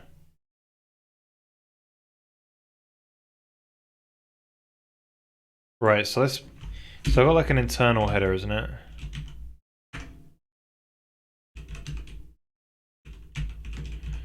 Where I sort of I always like forward declaring things typically, but I start making a trade-off when it comes to when I start having too many files sometimes. So right, so next to object name set, I've got to put these nice and tidy.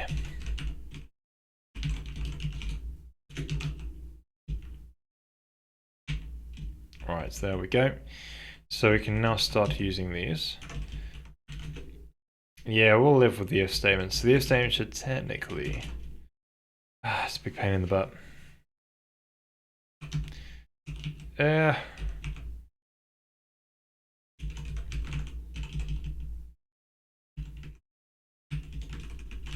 Screw it.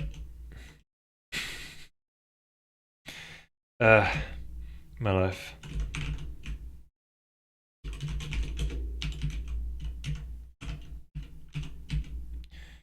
Cool. If not GPU profile mode, if it's not equal to profile mode individual shaders, return. Call GPU VK timestamp start command name.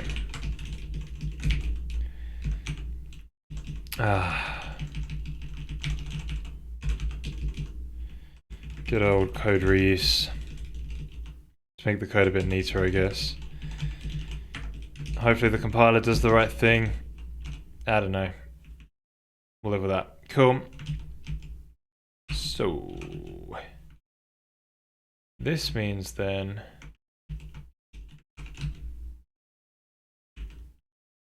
we can get rid of this if statement now and just make it nice and neat. Look at that. Ain't that good for the 5 functions that I use it in?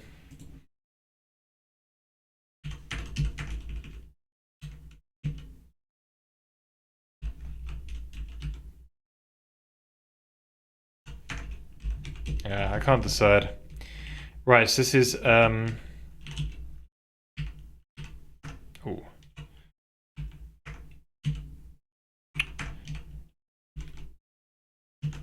Cool.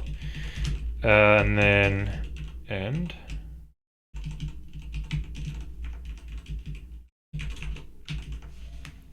Or I actually think it's easier to read if we just maybe add the lines clearer that way. Right, texture clear.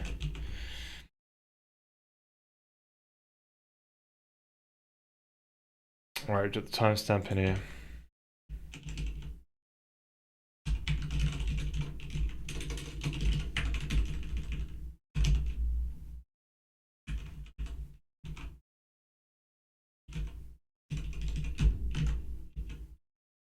Cool. Next one is the texture copy.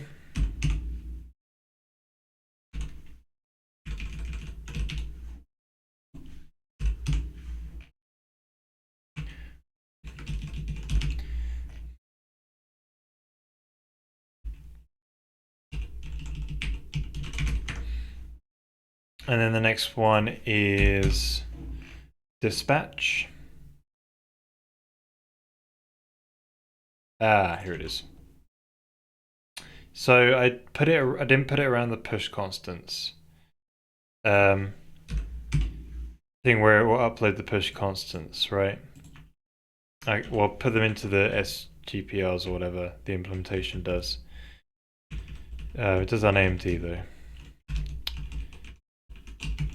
And then the pipeline binds, so it's just measuring the actual dispatch.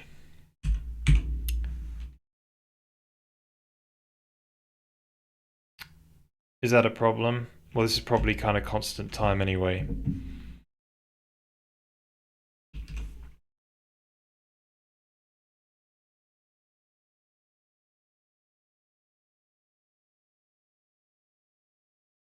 I don't know whether it's worth measuring the overhead of them, to be honest.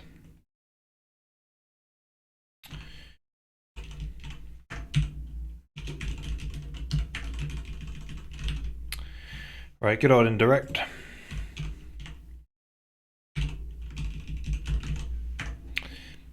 Upload. Interesting.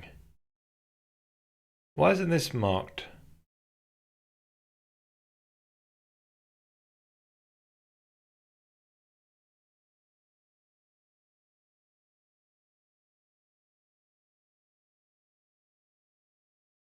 Yeah, we should put these in. These, so this is the buffer copy for an upload. So staging buffer, copy to destination. But then you don't, you kind of want the,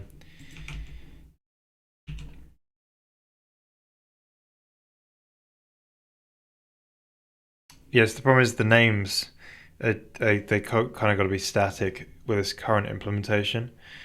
But it would probably be a better idea of, right, for now, we'll just chuck them in and put to do around there. So, to do, because you need like, they need to be alive for like a couple of frames and then they get reset. You could probably just have one buffer where you just dump them in. Maybe we could just do it. I'll do it later. Well, yeah, I think when we actually encounter the problem that these are slow. Put the resource name in the timestamp label. Right. So this is upload buffer. I guess we'll just call it that. So when it copies it from the staging buffer to the image, might be useful. Sorry, to the buffer in that case, and there's the texture.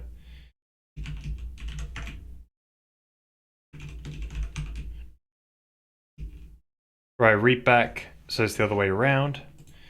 Do I copy from a GPU resource into the readback staging buffer, or the readback buffer, whatever you want to call it. This needs to be renamed to texture.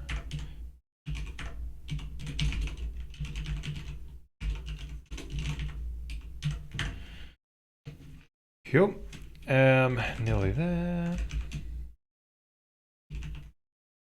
Okay, the readback we use for screenshots, but also, yeah, I think we use it for screenshots right now. But we could have other stuff if we needed. And that's our command buffer API. So let's go to the frame start and deal with, is that profile mode, isn't it? Right, so only one more place where it's being used. Excellent. So what we need to do is say, so we always do this query pull thing where so when you start a new frame, you would have rendered, you wait for the frame 2 frames ago, right? And we keep 2 frames in memory when it comes to these sort of like objects and things. So we have a thing known as active frames count. So we have 2 query pulls. The query count is the number of queries that we counted, and then the names go in there as well. So each frame builds up an array of strings and an array of timestamps, basically. And so the active frame index will switch between 0 and 1, 0, 1, 0, 1, 0, 1. So when you go to start a new frame and you would have waited, the frame from 2 frames ago has finished on the GPU. So this means you can use the query pool to get results from 2 frames ago and read the timestamps in, and then I take all the commands, all the queries, and divide them by 2. That gives me the number of commands. And then I simply just work out their time yeah. So yeah, work out the time start and time end for every single command. So the time start, so the thing is the time is not standardized between GPU implementations, which kind of sucks. But the way you get around it is you just take away from the first time that you've recorded in the frame, and that is how you get a relative time from the start of a frame. It'd be good if it was more standardized, I guess, but maybe it's kind of a hard problem. So after this, we want to say if the profile mode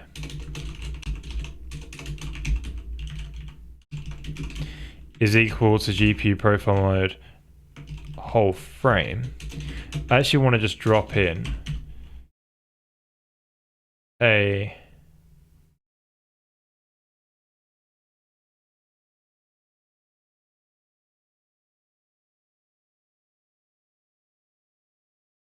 want to drop in a GPU Vulkan, what's it called? It's called timestamp start. And this will just be frame start or frame. Right, it's the whole frame. Yeah. And then you do it again at submit. We go. So we've got to be careful if maybe we have multiple command buffers, maybe. Can timestamps come? Oh no, they're fine for the same queue, if I remember the spec correctly. So the last thing in the command buffer is going to be here. So maybe actually we should always do this. I don't know. Let's just do that. Cool. So now we're always going to get frame times. So I guess let's run that and see what happens. Let's see what our frame times are. And then we can use this with also the lowest refresh rate. There we go. So as you can tell, we're getting 4 millisecond frames. We go here, it starts going more crazy. Yeah, there's a thing where it kind of jumps. I don't know, there's a certain point. Yeah, there's a certain thing going on my renderer. I don't know what's going on. Maybe it's all this glitching, but it jumps between like a low one and then a really high one. That might just be because the PVH renderer, I'm sure about it. But then when you get close up, it's kind of stable. So maybe it's that PVH renderer and just being very divergent, and yeah, it's very bad performance, as you can tell. This is why we're redoing the renderer. But yeah, at least those are in now. So we should be able to take that number and tell when to get rid of the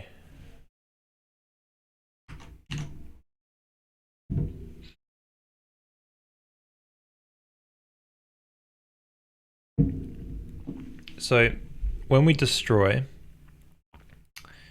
the so when we resize the screen and we go, I've got this swap chain and a couple of semaphores that I need to get rid of. We put them in an array. Right.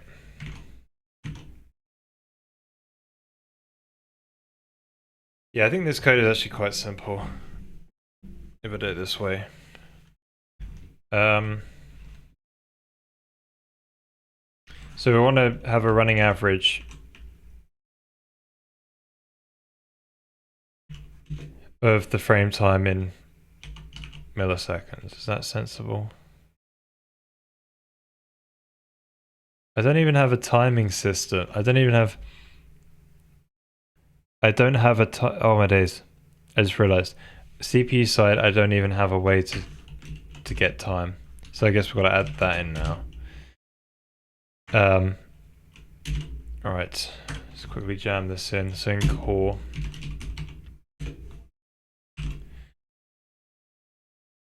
Let's chuck it in here somewhere.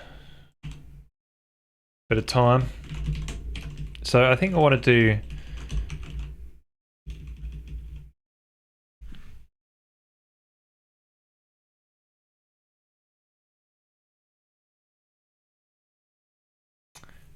yeah, I think I want to do kind of like what Rust does, where it has different distinct types for a time, a point in time, and a span, a time span, like a duration. Because I think that just makes a lot more sense to me.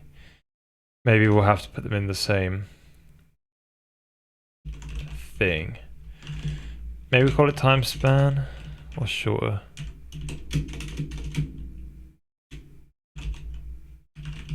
They're about the same.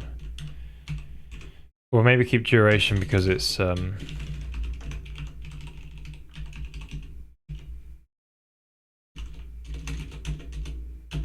I don't know what we want to put in here.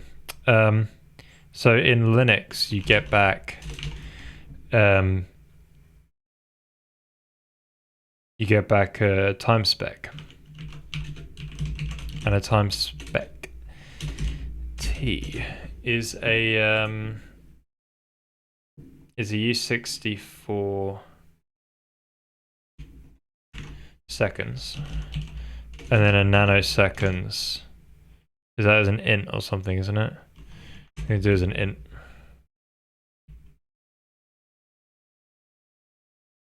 A long.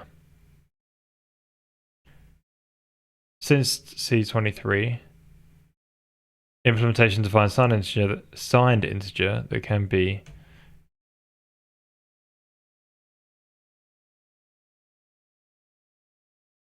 right.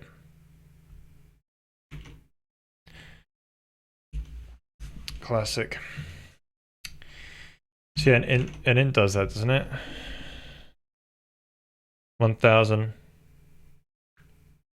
2,000, not 2,000, a million, billion. Yeah. So an int just does that. Yeah, I guess we can do a U64 as well because it's just wasted space anyway unless you pack it.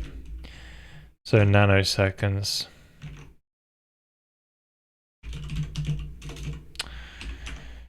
Right, so I think we'll do something like that. So I guess the duration structure is probably going to be the same.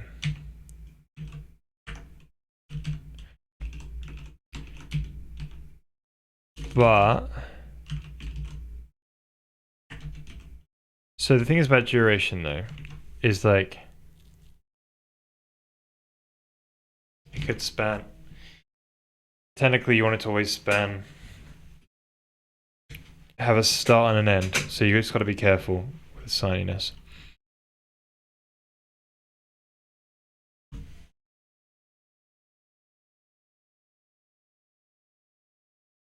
Yeah, I didn't type. Which there's at least 16 bits. 16 bits? That needs to be 32 bits, right? Yeah, it needs to store at least that. But yeah, let's see why they've done it, because yeah, obviously along is 32 bits on Windows and 64 bits on Linux.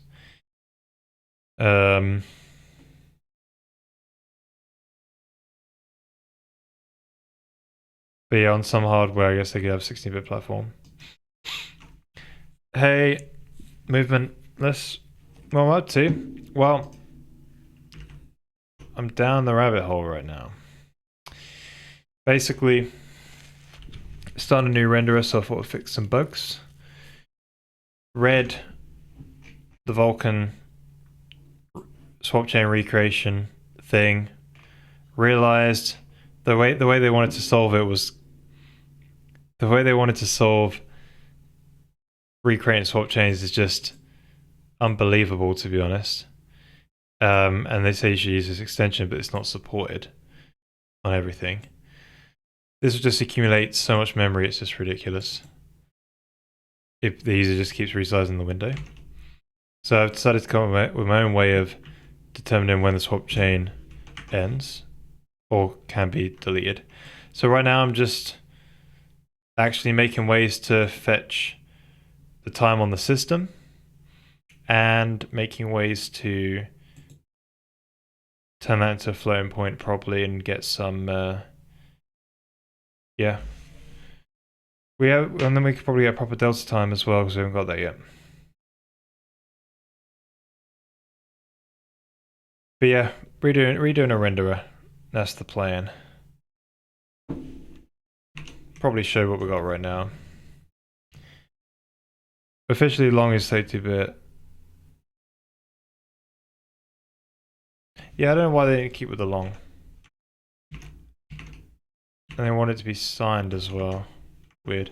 But we've got sort of material editor, so you can edit materials with these like ellipsoids and stuff. So it's PBR setup with some basic image-based lighting.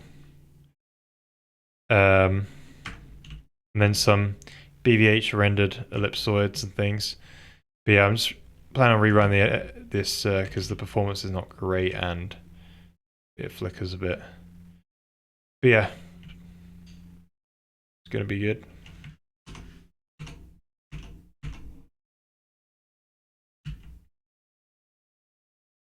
Yeah, type in it and see. So you want to be able to get time back, and you say time now. There is that sort of monotonic and real time, isn't it? I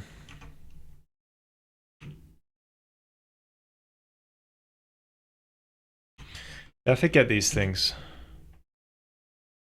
Monotonic versus wall clock. So there's a difference between if you call them at the same time. The monotonic one's going to be different, isn't it? Something like that. Represents an absolute elapsed. Right. Real time, so the wall time, represents the machine's best guess for the current wall clock time of day. Real time can jump forwards and backwards as the system time of day changes. Monotonic represents the absolute wall clock time since an arbitrary fixed point in the past.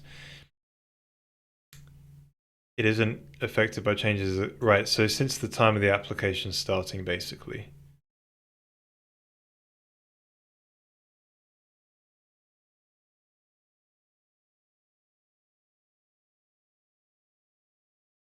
Let's see. Right, so we need an enum for that. Maybe.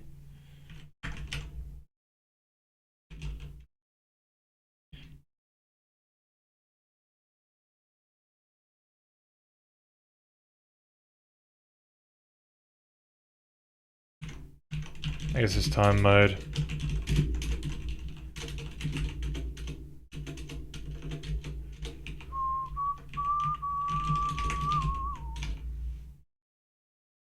So we have the real time and monotonic.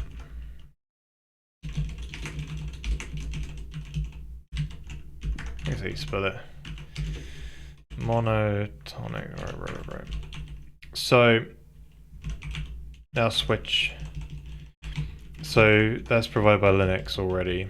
So essentially we're just going to wrap around time spec and then do a time spec. So you have a time now with the time mode. I've got to type def the crap out of that. Probably don't care about the size of that integer. Much prefer the type safety in that case. Time, get the current time. You're going to be able to get time diff, return a duration. Now if your durate, so between time A and time B. Now the problem is with this, is that time, you've got it, it's like doing a subtraction, right? So maybe it's a time sub. So you subtract 2 times. So you go after take before. And then you can do an add and it doesn't matter what order you do it in. Now if you do it in the wrong order, we're just going to 0 the duration because it literally will not be, it'll be a negative duration. So I could make them signed. And maybe that is more useful. But then it would introduce more invalid state. So if you make them signed, you would say so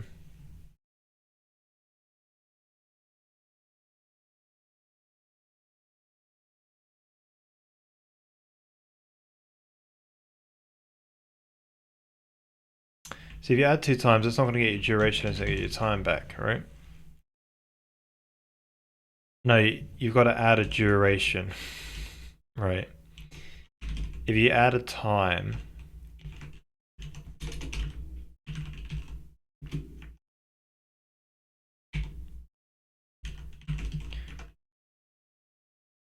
you can add a duration to a time, but you cannot, and you can subtract a duration from a time.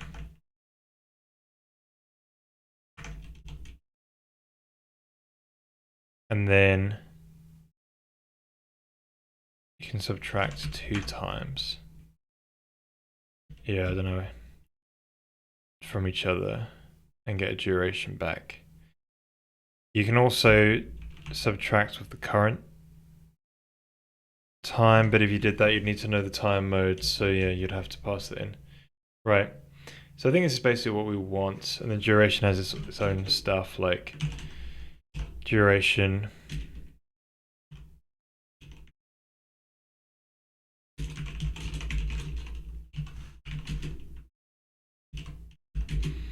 And then you need to make sure that if you pass in a nanoseconds, that's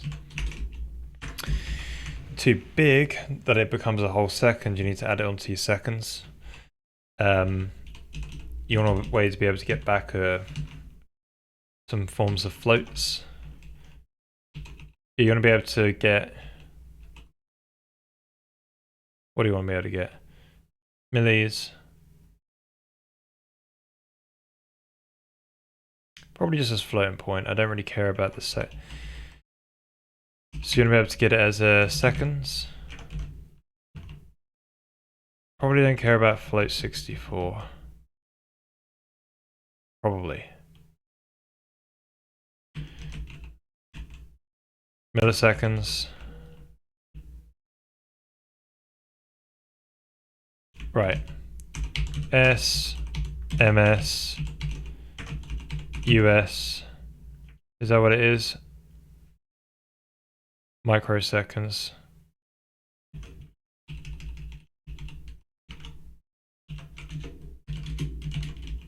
It's kind of technically that's sort of like, yeah, special character U, isn't it? Whatever it's pronounced. And then you got nanoseconds. But getting them back as a float is just kind of dumb.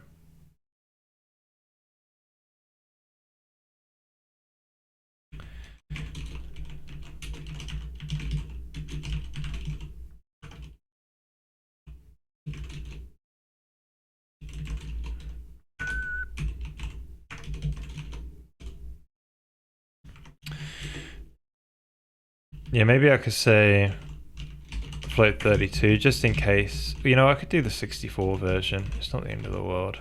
Or maybe if you just return the 64 one, then you can get it to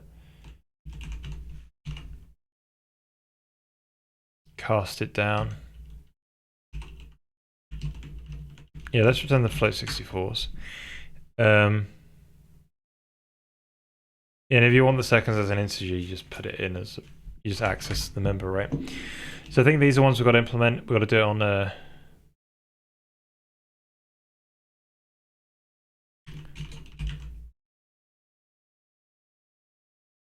I could call this time diff.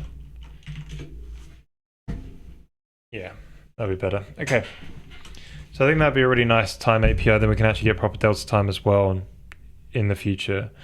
But it's gonna be needed to know like when I can destroy the swap chain. So I guess we'll implement this for Linux and Windows next stream, and then we'll hopefully have time to get started on the actual swap chain stuff. You know, maybe we'll get it finished because I think the implementation I've thought of, it's a lot. I think it's easier to implement than this thing that we read. But yeah. Cool. Right, so let's find someone to raid. In the meantime, if you want to come hang out and talk off stream, there's Discord. I'll next be on Tuesday, about two and a half hours ago, but on Tuesday and Thursday, and then about 4 hours ago, but on Sunday. Right. Let's find someone to raid. Raid TCAP. Cool, guys. Have a good start to your work week. I'm gonna go eat some food maybe, and yeah, have a chill before bed. But yeah, catch you guys later.